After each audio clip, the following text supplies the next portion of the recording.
How do you keep going every day? That was probably the question at the forefront of our mind to start week 3. And with the adversity that was thrown at us that week, that question would only get amplified. Week 3, Germany week. So our first day in Germany was hot, really hot. It was our first hot day and it fucking sucked. Something that we hadn't really been used to so far on this trip, so we were starting to sweat a lot. The problem has been since France, the ways that we get water have been a bit up and down. We were kind of just looking into what would work for getting water in Germany. And as it turns out, the cemetery hack was back. You could simply go to any cemetery in Germany and they'll have a tap available to get some water, which is really lovely. Our first real look at German small towns. Gorgeous, of course. Beautiful. Awesome churches.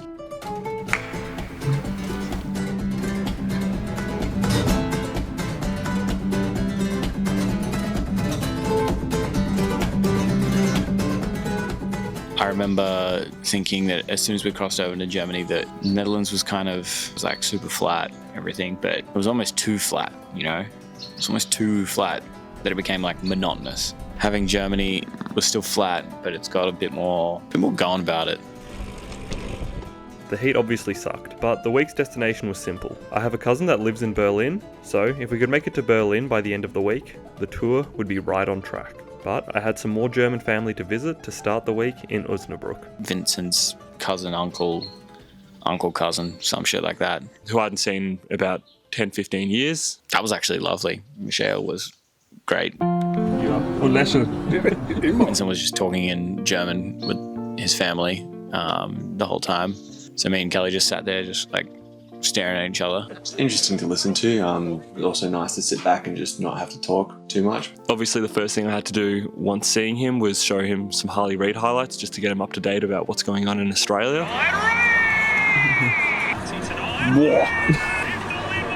Der kann noch springen. Mit 18, 19 Jahren. On the way out from that dinner, we had a really, really nice sunset. We were all just like whipping out our cameras to try and get footage of it. These days I seem to think a lot about the things that I forgot to do. After dinner, we went to go and find a camp spot. Of course, it was getting dark, so we spent too long at dinner. And before we knew it, it was past sunset and we had nowhere to sleep. Yep. You won't be able to see this on GoPro properly, but this is some bullshit. So, climbing a stupidly steep hill to end our day wasn't ideal. But we didn't have much time to rest, as it was quickly getting dark. I'm happy to keep going straight. I reckon it's a backup spot. We just go up like 500 metres. Yeah. 10 p.m. and nowhere to sleep. I think we found private property, so it was very sus. I think there was a tractor and... Tractor indicates this is very much private land. Fuck, where are we going to go? I'd maybe still rather dewy grass. If we're going to get caught anywhere, this is the fucking spot. We're next to a road. Yeah, I just feel the advantage is it's like we're not on someone's property. There's a road. Really struggled to find a camp. It wasn't very good, and we ended up just camping on the side of the road. Well, we're now camping at the dumbest place we probably have so far. Next to a fucking road. When we wake up in the morning, it's going to look even more obvious.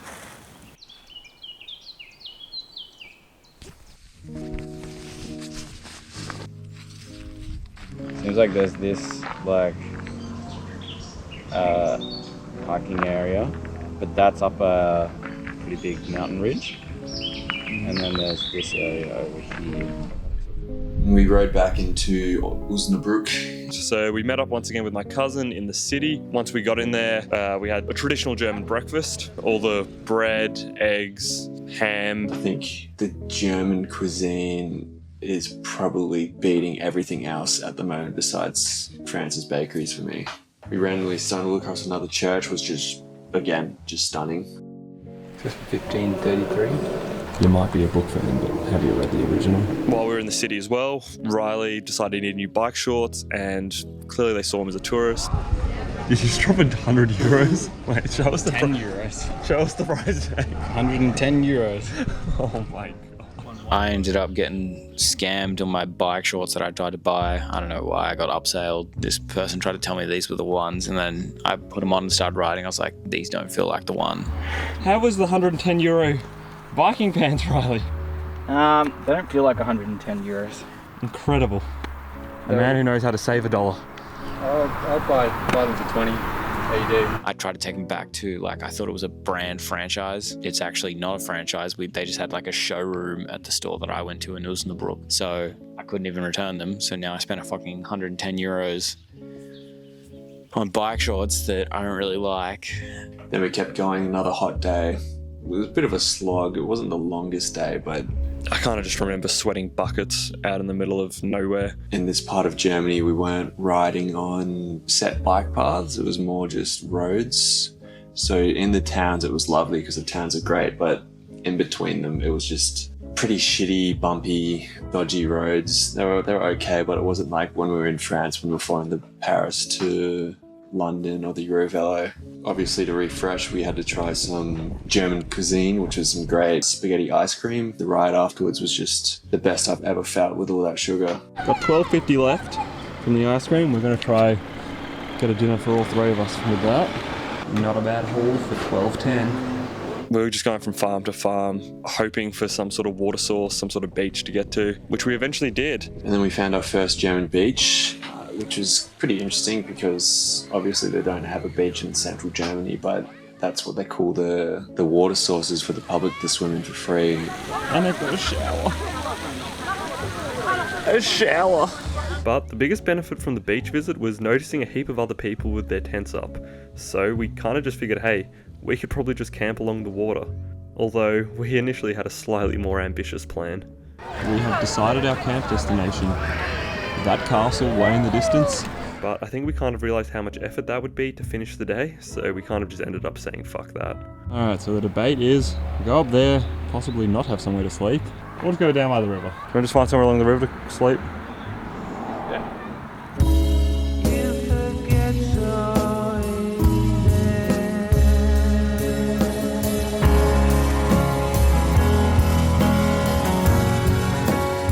So, in the end, deciding not to do the climb resulted in us finding this pretty sensational river bankment right underneath an old train bridge. I don't know if we've gotten more relaxed with the idea of sleeping anywhere, or if we just have this general consensus that Germany is not as strict as the Netherlands or France was. I discovered Vincent hates slugs, by the way. Like, I know I'm not like crazy on slugs, but Vincent hates slugs. Like, it's like a thing for him. It's like a big deal. It's like there's a slug near him. So every country so far has had weird shit that's annoying at the camps. So like the ants in Netherlands. Here in Germany, slugs everywhere you camp. Fucking slugs everywhere. Whatever you leave outside of your tent, they're just going to crawl over them. But it was kind of lovely. I took a few pictures of the moon that reminded me of like a Neon Genesis moon from Evangelion.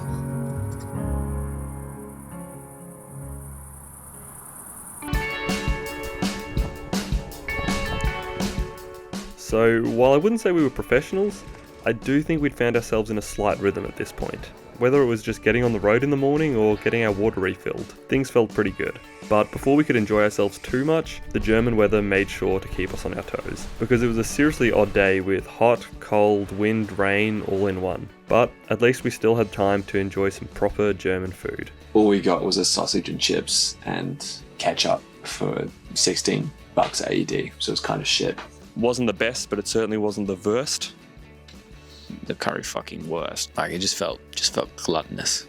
I don't know, it was like a massive ass sausage, just so much ketchup.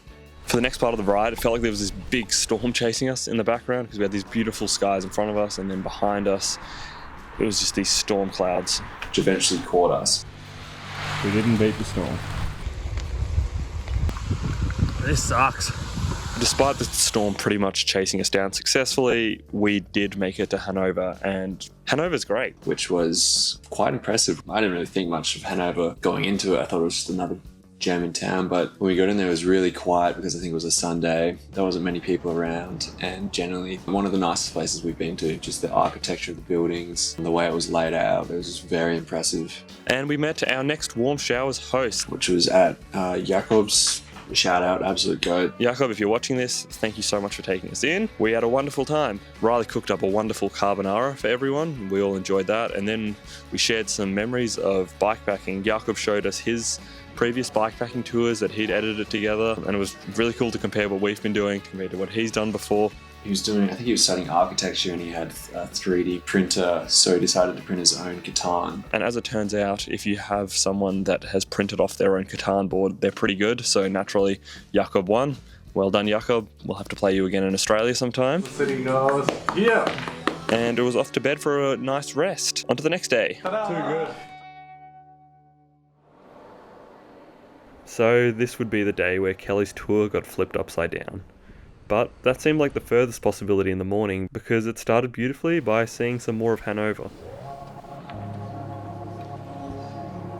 But being lucky enough to have another Warmshowers host waiting for us in Braunschweig, it was time to hit the road. But not too far into this ride is when we'd hit our week's first obstacle. Somewhere in Germany, but I can't place it. Man, I hate this part of Texas. Close my eyes, fantasize. 3 clicks and I'm home. Yes. You alright? I fucked up my hand and I fucked up all my side. It was definitely my fault too. We were riding pretty close, going pretty slow, probably about 15, 16 k's an hour. I was slipstreaming behind Riley. Vinny was on my left telling a story, so we were listening to that. I cut in front of him and I thought he was like further back. We kissed tires and my tire was a Chad tire and I just kept on driving, but his tire wasn't a Chad tire. And so he went over these handlebars and put his big one of those ones, fucked his wrist up. How did that even happen? I cut in front of him. Landed pretty much all on my wrist and then grazed my side. My bike was kind of fucked. It's a bit more aerodynamic now, which is pretty funny because the handlebars bent in, but everything still works. I patched myself up, we kept going, but I was convinced I fractured my wrist and I was just like, fuck, this is it. The trip's done. I won't be able to kick on if I need to get a cast or anything like that because I won't be able to camp, won't be able to get it wet, won't be able to do most of the stuff of the trip. I was pretty down about that and stressed, but I was like, I'll just sleep it off. I'll get an ice pack when I'm there, see how I feel in the morning. Main concerns was making sure Kelly was alright, obviously, but once we figured Kelly was good enough to ride to the next town, we got on our way. Imagine as soon as you pull, you go to drive, Riley just cuts in front of you. First rap country song, a slaughterhouse, an outlet mall, slot machines, fear of God, windows down, heater on, big bolt of light. This night it was Katharina and Nico who were hosting us in Braunschweig, or Brunswick in English. Again, lovely hosts. They're probably the most experienced bike tourists that we've met so far. And they've been everywhere, just done everything. Had great stories about all their trips. There's also another bike tourer there, Tom. Shout out Tom, really cool guy from, I think from the north of England. Riley said his body felt a bit off, so he went to bed early. Take note of that. But with only one night in Braunschweig, we still wanted to see what the city was about. So Katharina and Nico took us through a light show tour in the heart of the city. Honestly, nothing better than walking through a foreign town with some beers and some locals to give you a bit of context of where you are. Nico was really good at telling us about the city as well. Not just about the light show, but he also gave us so much detail about everything that we walked past and all the history, which is really awesome.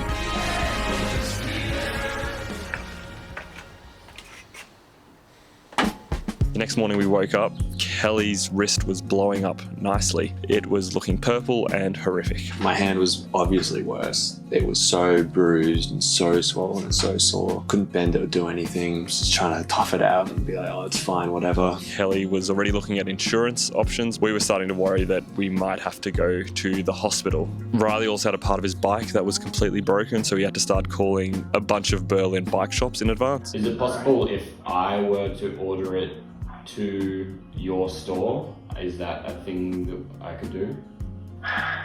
It'll be messy. Yeah, okay. Okay. Alright, let's go ride 90 k's. Once again, empty horses gallop to the violet door, follow red, crooked courses, shadows on the moonlit floor. So, the day's goal was pretty simple. Ride from Braunschweig to Magdeburg, because you wouldn't believe our luck. Another amazing Warmshowers host said we were welcome to stay that night, but there was more than just distance standing between us and Magdeburg. Once again, chased by a storm. Alright, so we're back on the bike and we're running again from another storm. This time with a twist. Kelly can barely ride because his arm is fucked, and Riley, for whatever reason, is being really slow. Riley hasn't eaten all day and is going to vomit. Yeah, look, sick stomach. I don't know what happened, but I've had an absolute tumultuous week. Riley kind of just said, yep, I'm feeling a bit sick, and he was looking pretty sick, but the worst was yet to come in the following days. As we're riding, we have a fair bit of kilometres to cover to get to our next Warmshowers host, Robert, in Magdeburg. But as we get to a small little town, a storm hits.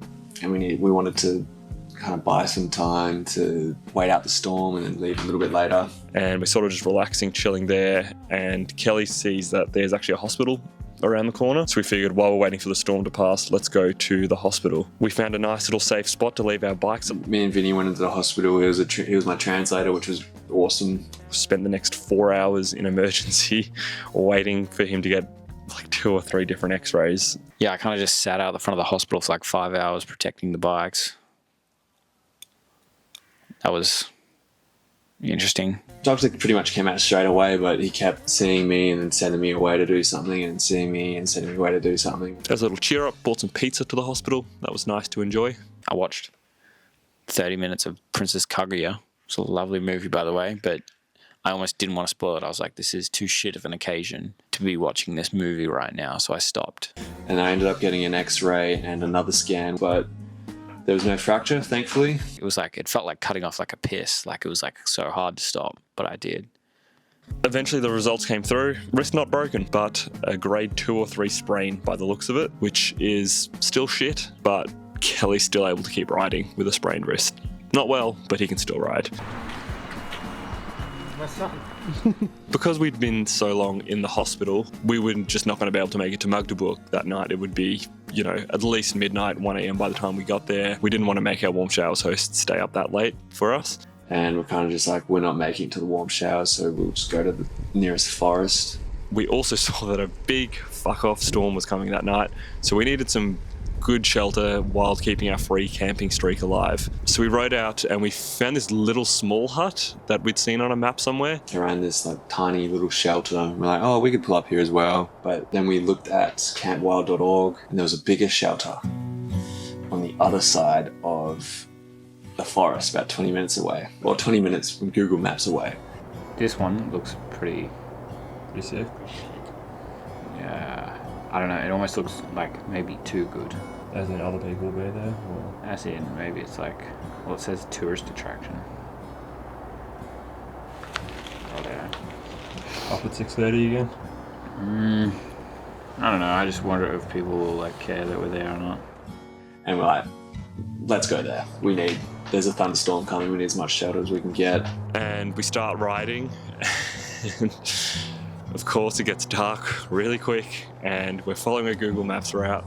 Really nice roads to ride down, and obviously Google Maps was like, hold up, let's go through the forest, a little 5-minute shortcut to get you there quicker. Or as we're about to walk into the forest, some German guy pulls up, and I don't know the exact translation, but he pulls up to me and Vinny, rolls down his window, and he goes, looks at the storm, he goes, shit's about to go down, and then just drives off. And we're like, fucking oath, of course it is. So we head into the forest to take this Google Maps shortcut. The thing was, it had been raining the whole day pretty much, so the forest was flooded.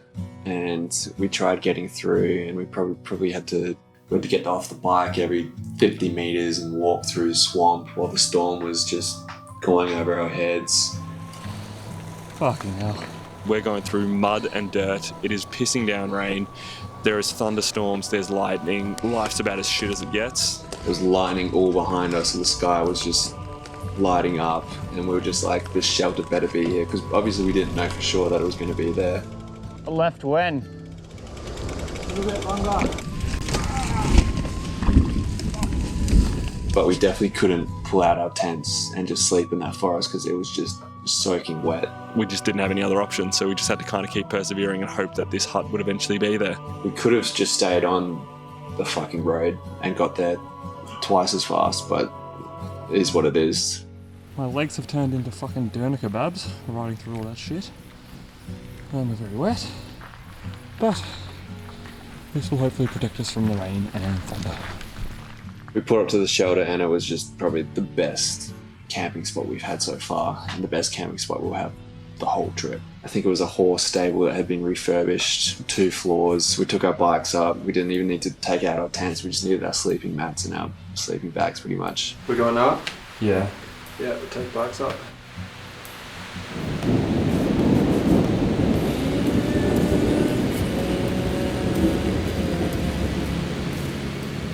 An amazing hut. Bit creepy late at night, but took our stuff upstairs and we were able to camp indoors for free in the middle of a German forest. So incredible. One of my favourite sleeps so far, no doubt.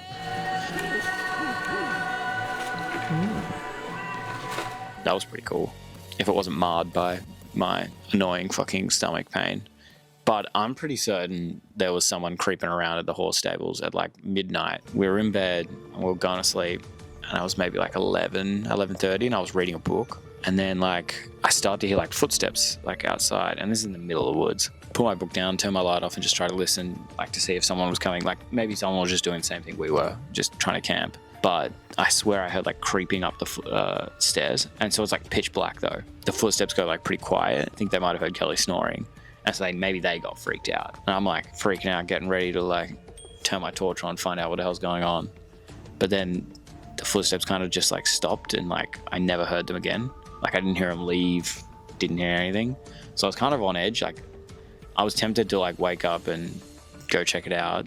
I was also like, I didn't want to, if it was someone who was just like looking for someone to camp, I didn't want to come down and, I don't know, freak them out. So I just left it. It was kind of too hard also. I was like in bed comfy.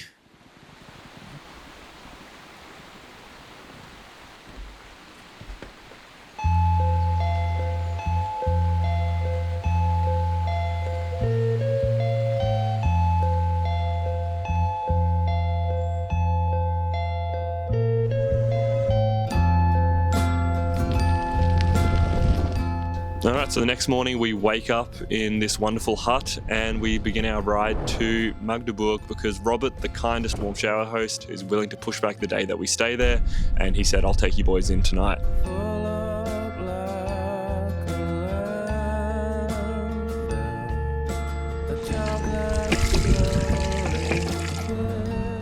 So it's not too far of a ride, but everything slowed down a bit because Riley's sickness has gotten worse from yesterday. I was just low on energy. My stomach was like cramping constantly. I didn't really know what to do. I didn't know what it was. There's probably one of my favourite shots of the trip so far is Kelly found this really nice cat and he's petting it, and Riley's just sitting in the background, hunched over in pain. He looks like he can barely move.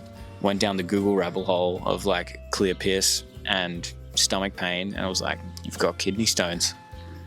So I was like, it just must be kidney stones. Looks like he might have a kidney stone, which would be a complete shit show for the middle of our trip. I mean, if Riley has to piss out a kidney stone, the whole trip's up in the air. But we make it to Magdeburg. We kind of just vibe around in the city for a little while.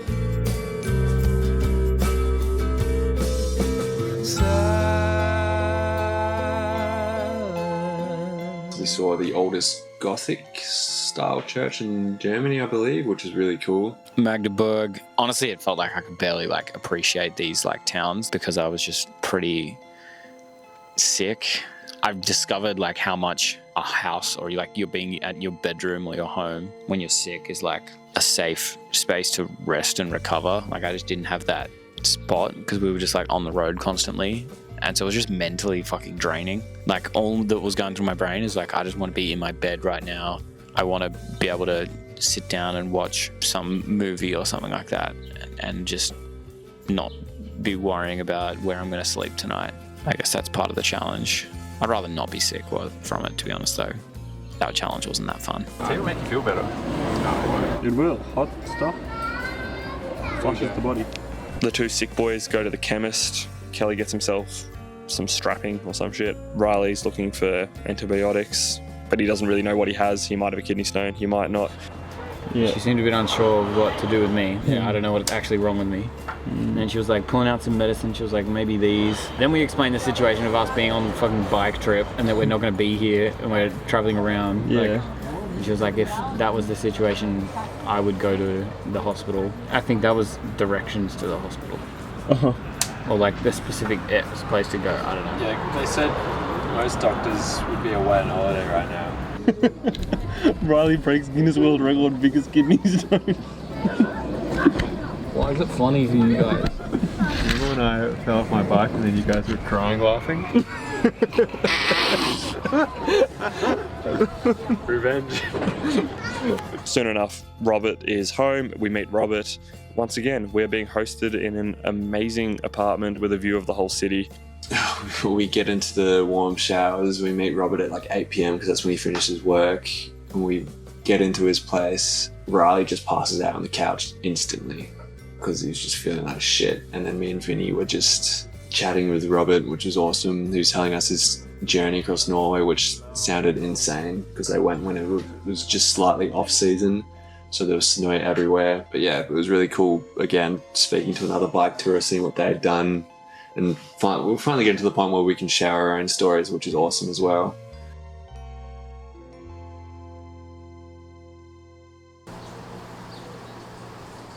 So we woke up to some sort of good news.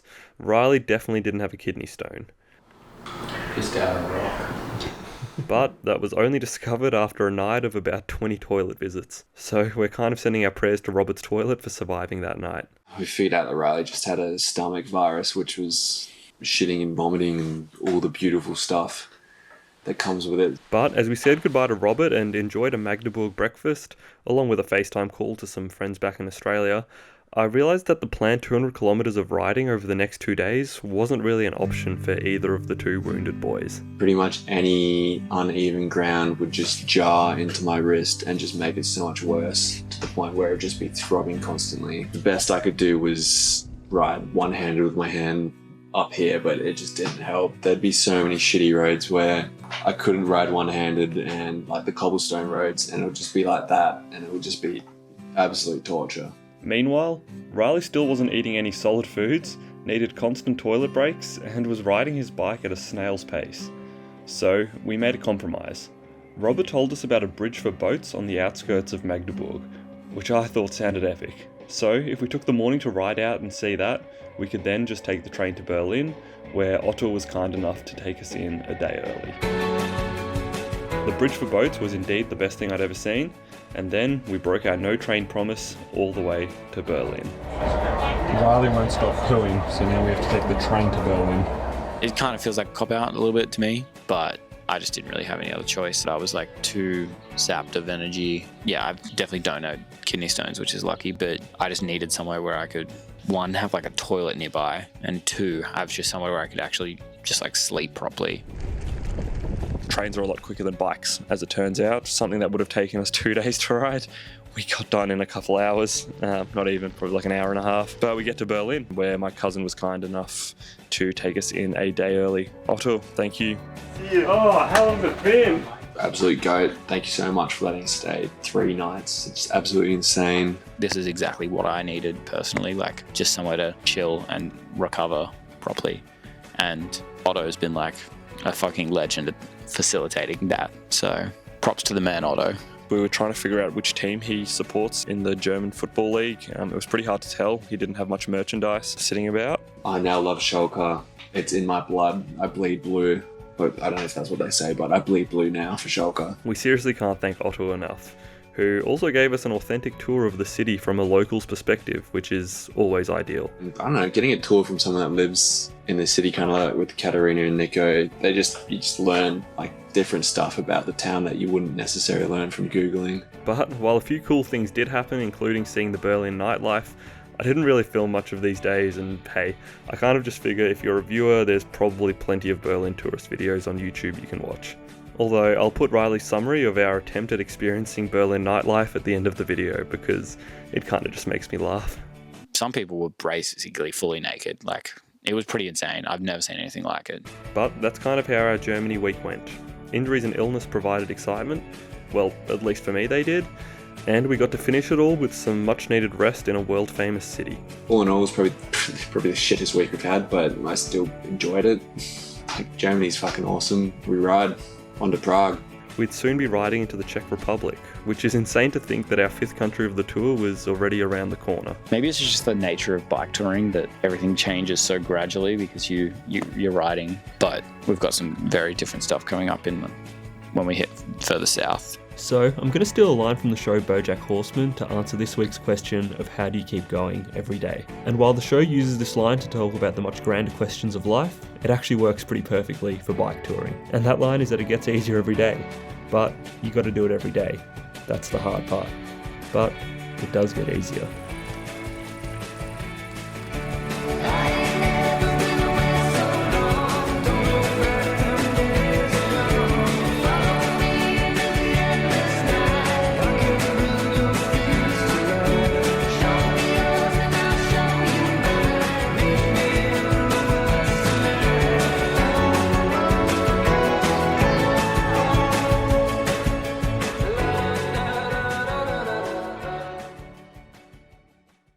Discovered that going out in Berlin is a fucking, I don't know, there's all these rules and shit you gotta follow.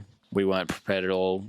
We were probably ready to like go out and like underprepared. We were underprepared to go out. Maybe we went to the wrong spots as well, I think. We went to a bar and the bar was right next to this like sex EDM Berlin nightclub that had maybe like, I'm gonna guess like 500 people just queuing up.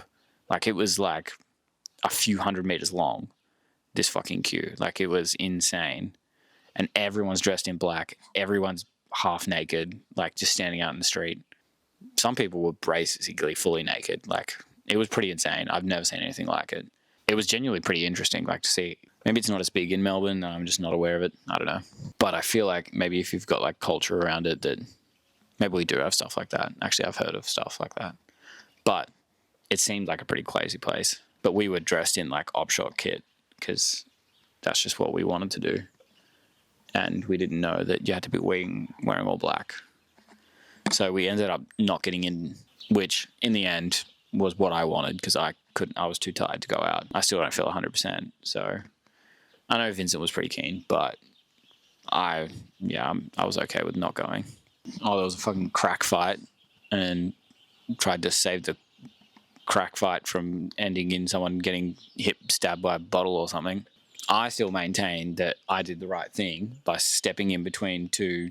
They weren't crackheads actually. I think they were drug dealers and they were like stepping on each other's turf. And when they started fighting, I was like, they're just stupid. I don't know. I just wanted to stop them from trying to stab each other with a broken bottle. And I stepped in between them. They were like separated like this, like backing, like, I don't know. One was like coming to the other one and then the other one just like piffed a bottle and it almost hit like the crowd of like half naked people. And then they just like sprinted off into the night and I just couldn't be bothered chasing them. I don't know. Vincent Kelly reckons I was stupid for doing that. Maybe it was, maybe I don't know.